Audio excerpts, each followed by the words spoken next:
ഇത് കണ്ടോ, sweet corn ആണ് കേട്ടോ. നമുക്കിതിപ്പോൾ ഇഷ്ടംപോലെ അവൈലബിൾ ആണ്. ഇത് വെച്ചിട്ട് നമുക്കിന്നൊരു സംഭവം ചെയ്യാം. നമുക്കിതൊന്ന് ആവി കയറ്റി എടുക്കാം. ആദ്യം തന്നെ ഒന്ന് കട്ട് ചെയ്ത് കൊടുക്കാം. അത് ഇവിടെ ആവി കയറ്റാനായിട്ട് വെള്ളം വെച്ചിട്ടുണ്ട് കേട്ടോ. ഇതിൽ വെച്ച് കൊടുക്കാം. ഇന്നും വെന്ത് വരട്ടെ, ബാക്കി കാര്യങ്ങൾ ചെയ്യും. ഇത് വെന്തുണ്ട് കേട്ടോ. നമുക്കിത് എടുത്തിട്ട് പിന്നെ മിക്സ് ചെയ്യാം മസാലയൊക്കെ.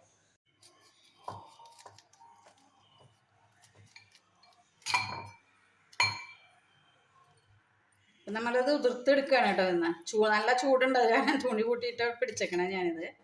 ചൂടോടുകൂടി ചെയ്ത് കഴിഞ്ഞാൽ മസാലയൊക്കെ ശരിക്കും പിടിക്കുകയുള്ളൂ. നമ്മളിത് എല്ലാം ഉതിർത്തെടുത്തിട്ടുണ്ട് കേട്ടോ. അതിലേക്ക് നമ്മളിത് മുളക് പൊടി നമ്മുടെ എരിവ് അനുസരിച്ച് ചേർത്ത് കൊടുത്താൽ മതി. ഉപ്പ് ചേർക്കുന്നുണ്ട്, കുറച്ച് ചാട്ട് മസാലയിൽ ഉപ്പ് ഉണ്ടാവും കേട്ടോ. അപ്പോൾ അത് കാരണം ഉപ്പ് കുറച്ച് ചേർത്താൽ മതി. പിന്നെ കുറച്ച് ബട്ടർ, 2 സ്പൂൺ ബട്ടർ നന്നായിട്ട് മിക്സ് ചെയ്യാം. പിന്നെ കുറച്ച് ചെറുനാരങ്ങ, പുളി വേണ്ടേ ഒരു ലേശം.